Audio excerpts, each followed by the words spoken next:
A scream echoed through the silence. That night, Jack only wanted to help.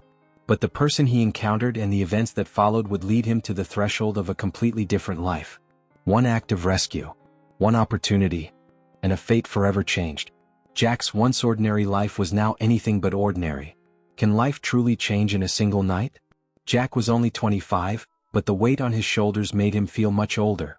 He had learned how harsh life could be at a young age when he lost his father. Since then, he and his mother had struggled to survive in the outskirts of a big city, surrounded by narrow streets and crumbling rooftops. Life had never lightened the load for them. Financial struggles forced him to take on responsibilities earlier than most. Jack used to be a young man full of dreams. But life had other plans. He had to drop out of school to support his family. Now he worked as a construction laborer. His hands were rough and calloused, and his shoulders ached from constantly carrying heavy loads. Every morning he left for work at dawn, spending his days surrounded by cement dust and the clanging noise of steel. By the time he came home in the evening, he was utterly exhausted. That night, the cold seemed to have a mind of its own, clawing at Jack's face as he finished his shift at the construction site. His muscles screamed in protest after hours of lifting, carrying, and hammering, but he'd long since grown numb to the pain. It was just part of the job. He tugged his coat tighter around him, his breath escaping in frosty clouds as he made his way down the street. The main road was noisy and crowded, but he wanted peace tonight, just the silence of empty streets and the rhythmic crunch of snow beneath his boots. Jack turned down a narrow, deserted alleyway. The streetlights here flickered ominously, casting brief, shaky beams of light that barely touched the thick shadows crowding the edges of the street. It was the kind of place that most people avoided after dark, but Jack wasn't the type to get spooked easily. Still, the quietness was almost unnatural. No cars, no people. Just him, the shadows, and the snow. His boots sank slightly into the thin powder, each step leaving clear impressions behind him. His mind drifted as he walked. Tomorrow would be another long day of work, another day where exhaustion clung to him like a second skin. He sighed, trying to shake off the feeling, when suddenly he heard it. A scream. Jack froze mid-step, his entire body going rigid. The sound had been faint, distant, like the echo of something too far away to be real. He strained to listen, his senses now hyper-alert. For a few moments there was nothing. Just the faint hum of wind brushing against the alley walls. He almost convinced himself it was his imagination when it came again, sharper this time, filled with raw panic. A woman's scream. His heart lurched, adrenaline flooding his veins. Jack's feet moved before his mind had fully processed the situation. He followed the sound, his pace quickening with every breath. The snow beneath his boots crunched louder now, each step urgent and purposeful. The scream came again, closer this time, guiding him like a beacon through the labyrinth of alleyways. He rounded a corner and saw them. Two men loomed over a young woman, their shadows stretching grotesquely under the flickering light. One of them had her by the arm, twisting it as she struggled to break free. The other stood with a sick grin plastered on his face, as though he found the whole scene amusing. The woman's eyes were wide with terror, her breath ragged as she fought against their grip. Jack's blood boiled. Without thinking, he marched forward. "Hey!" His voice echoed off the alley walls like a gunshot. The men froze, momentarily caught off guard by the unexpected interruption. Jack didn't slow his approach, his eyes locked on them with a deadly intensity. "What the hell are you doing?" The man holding the woman's arm released her and stepped forward, his face twisting into a sneer. "Keep moving, buddy. This has nothing to do with you," he said, his voice low and menacing. Jack didn't flinch. He continued, closing the distance between them, his fists clenching at his sides. "Let her go," he growled through gritted teeth. The second man chuckled darkly, shaking his head. "You think you're some kind of hero? You've got no idea who you're messing with." Jack gave them no chance to say more. He surged forward, swinging his fist with all his strength. The blow connected with a sickening crack, and the man staggered backward, clutching his jaw. The second man snarled and charged at Jack, ramming him into the brick wall. Pain shot through Jack's back, but he gritted his teeth and retaliated with a brutal elbow to the ribs. They grappled fiercely, slipping on the icy ground as punches flew in both directions. Jack managed to duck under a wild swing and delivered a punishing uppercut, sending his attacker crashing to the ground. The first man, still dazed from the initial punch, stumbled to his feet and lunged at the woman. She screamed as he shoved her violently. Her head struck the curb with a dull, horrifying thud. "No!" Jack roared, his voice raw with fear and rage. He shoved the second man aside and rushed toward her, but the damage was done. Blood trickled from a gash on her forehead, staining the snow beneath her. Her body lay still, her eyes fluttering weakly before closing. "Shit," one of the attackers muttered. He exchanged a nervous glance with his partner. They both knew they had gone too far. "Let's get out of here," he hissed, and within seconds they disappeared into the darkness. Jack dropped to his knees beside the woman, gently cradling her head. Blood smeared his hands, warm and sticky against his skin. "Hey, stay with me," he urged, his voice trembling. "You're going to be okay. Just hang on." She didn't respond. Her breathing was shallow, each exhale barely visible in the frigid air. Jack's mind raced. He had to get her help now. He scooped her up carefully, cradling her limp body against his chest. The warmth of her blood seeped into his coat, but he barely noticed.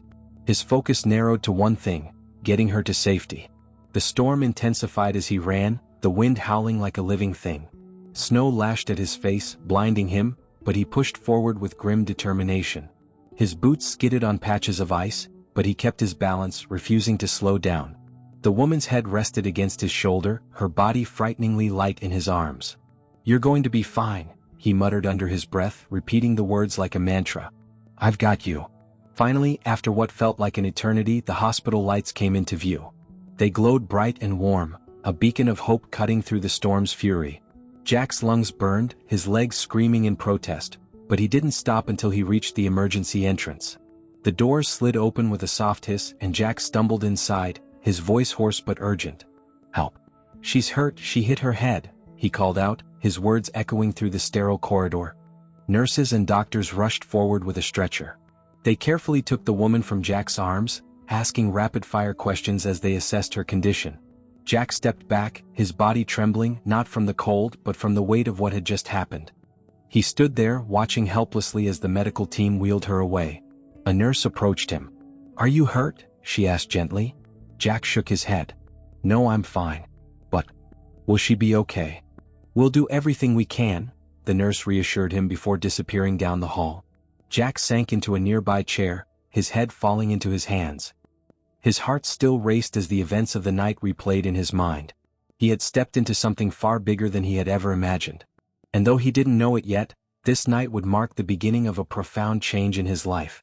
Jack sat in the hospital corridor, still in shock from the night's events. He rubbed his hands together, replaying everything that had happened over and over in his mind. The image of the woman collapsing and the blood on her head haunted him. He closed his eyes and took a deep breath. Everything had happened so fast, yet he hoped he'd managed to keep her safe. What if I had been too late? He thought, his chest tightening again. Doctors and nurses moved hurriedly through the corridor, the steady beeping of medical equipment filling the air. Jack's attention shifted as he heard approaching footsteps. Two serious-looking men in black suits entered the corridor. Their faces were a mix of concern and urgency. Some of the hospital staff turned their heads, curious about the unusual presence of what appeared to be business professionals. Jack didn't think he would attract their attention, but to his surprise, the men walked straight toward him. One of them gave a slight nod and asked, "Are you Mr. Jack?" Jack frowned slightly, confused. "Yeah, that's me." "Who are you?" he asked cautiously. The men exchanged a brief glance. "My name is Carter and this is my associate Lewis. We're part of Sophia's security team," the man explained. "We heard you were the one who saved her tonight. We wanted to thank you." "Sophia?" Jack repeated, realizing he hadn't known the woman's name. "Yes, Miss Sophia Westwood," Carter replied, as if that name should explain everything. But when he saw Jack's blank expression, he added, "She's the CEO of a major corporation. A very well-known businesswoman." Jack's eyes widened slightly. "So, she's someone important," he murmured, recalling her elegant yet understated clothing and confident demeanor. The gravity of the situation finally began to sink in. Lewis spoke up. "We're deeply grateful to you for saving her. Her condition is stable for now, but we'll know more after the surgery. You're very important to us, Jack. We can't thank you enough." Jack responded simply, "The important thing is that she's safe." There was no hint of expectation in his voice. Carter smiled warmly. "Still, we want to help you in some way. For now, please allow us to give you a ride home. Also, may we have your number? Miss Westwood might want to speak with you once she recovers." Jack hesitated for a moment. These men were polite but carried an air of mystery. Eventually he nodded. "Sure, that's fine," he said, giving them his number. The men escorted him outside the hospital. The cold air hit Jack's face, but he barely noticed it, still caught up in the intensity of the night's events. They got into a sleek black vehicle. The drive was quiet, with only a few brief words exchanged. Jack wanted to ask more about Sophia, but he sensed from their curt responses that they wouldn't reveal much. When they reached his home, Carter said politely, "We have your number. We'll keep you updated on Sophia's condition." Jack thanked them and stepped out of the car. As the vehicle drove off, he stood in the cold night, snowflakes gently falling around him. As he lay in bed that night, his mind raced with questions. Who is this woman really? What kind of life does she lead? He didn't have any answers yet, but he knew deep down that this was a turning point in his life. But at the same time, he felt that this story was far from over. A week had passed and Jack had not heard from Sophia again. Jack was finishing up his breakfast. The day had started quietly, tired but routine. Half-eaten toast sat on his plate, and steam still rose from his coffee when his phone suddenly rang. He glanced at the screen. It was an unknown number. Despite not recognizing it, something inside him told him this wasn't just a random call. He hesitated for a moment before answering. "Hello, Jack," a woman's voice said on the other end. It was soft but carried an unmistakable tone of confidence. Jack furrowed his brows slightly, listening closely. The voice was familiar, but he couldn't quite place it right away. The woman continued, "This is Sophia. Sophia Westwood." Jack's eyes widened. For a moment he was at a loss for words. He needed a few seconds to process what he'd just heard. Sophia. Yes, the woman he had saved that night. Memories from that night flooded his mind, blood-stained snow, screams, the eerie silence in the hospital corridor. It all played out like a scene from a movie. "Oh, Sophia. Hi," he finally managed to say, regaining his composure. His voice carried a hint of surprise but also warmth. "How are you? I was really worried about you," he added. Sophia paused briefly, then responded with a smile that was almost audible in her voice. "I'm doing well. The doctors say I'm recovering quickly thanks to you." There was gratitude and a touch of emotion in her tone. Jack could tell the events of that night were still fresh in her mind. "I'm really glad to hear that," Jack said, unconsciously smiling a little. Sophia continued, "But I didn't just call to thank you. I'd like to meet in person," she said politely but firmly. "I owe you a lot and I want to talk more about what happened. Would you be willing to meet me at a cafe?" Jack paused, caught off guard by the unexpected invitation.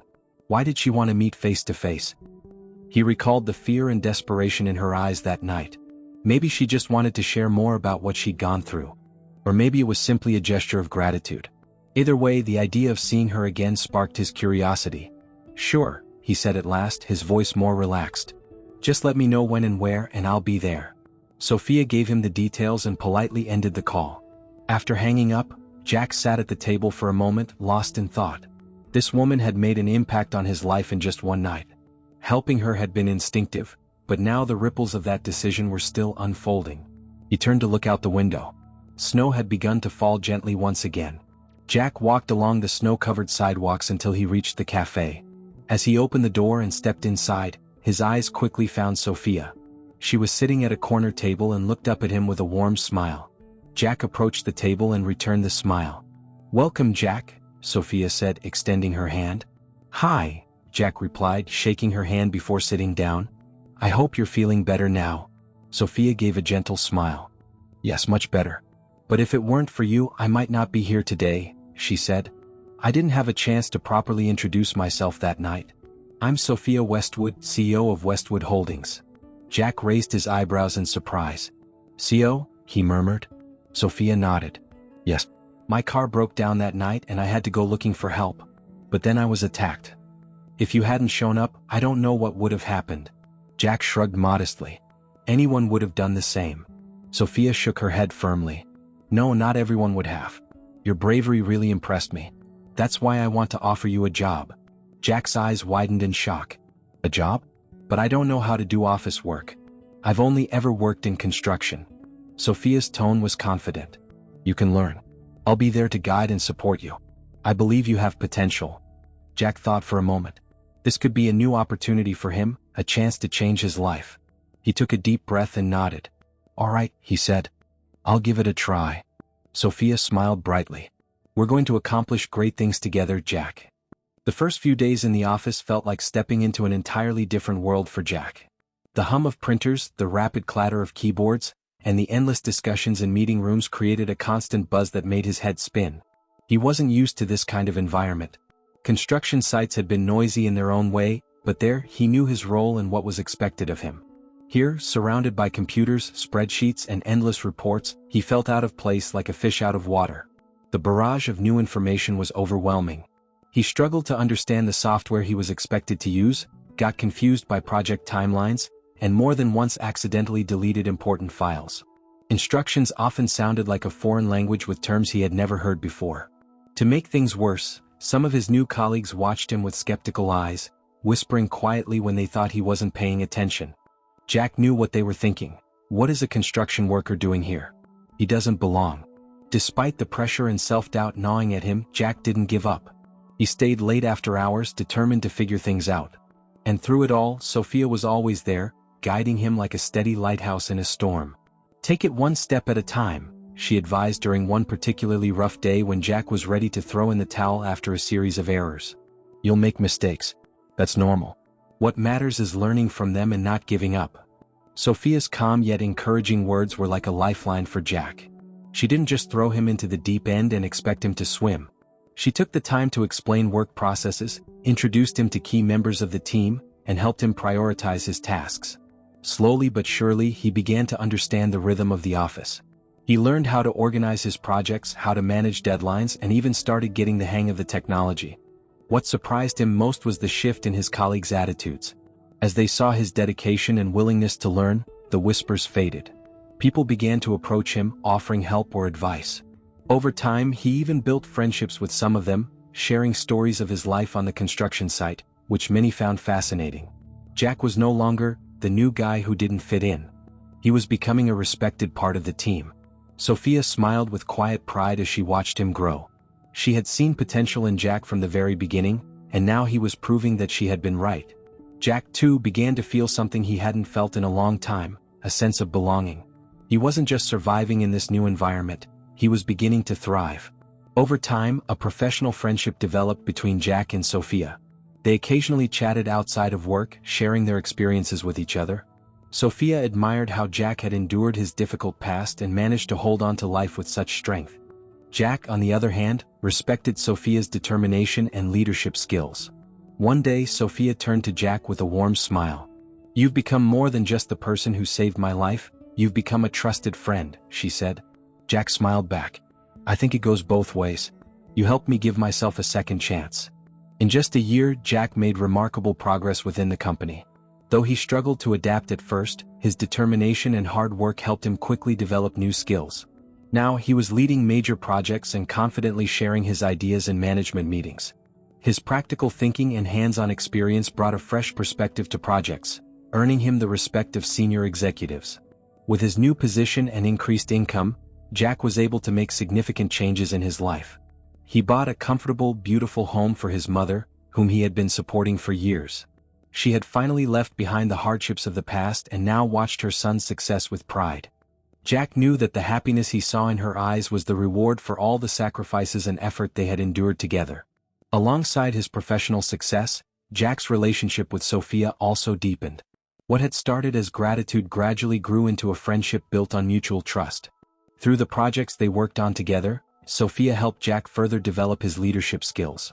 In return, Jack offered suggestions to ease Sophia's work stress and encouraged the company to take on more social initiatives. Together they had become a strong, complementary team. Looking back on his past, Jack remembered the years of hardship he had endured. That dark night had been the turning point, a new path in life. He had fought through struggles and never given up. Now he stood as a respected professional, looking to the future with hope. This journey had taught him that sometimes, life presents new opportunities at the most unexpected moments. Jack's story was no longer just about the life he had saved that night, but about the strong future he had built for himself. If you enjoyed this story, don't forget to subscribe to our channel for more. Show your support by hitting the like button, and you can contribute even more with a super like. Share your thoughts with us in the comments below. See you in the next videos.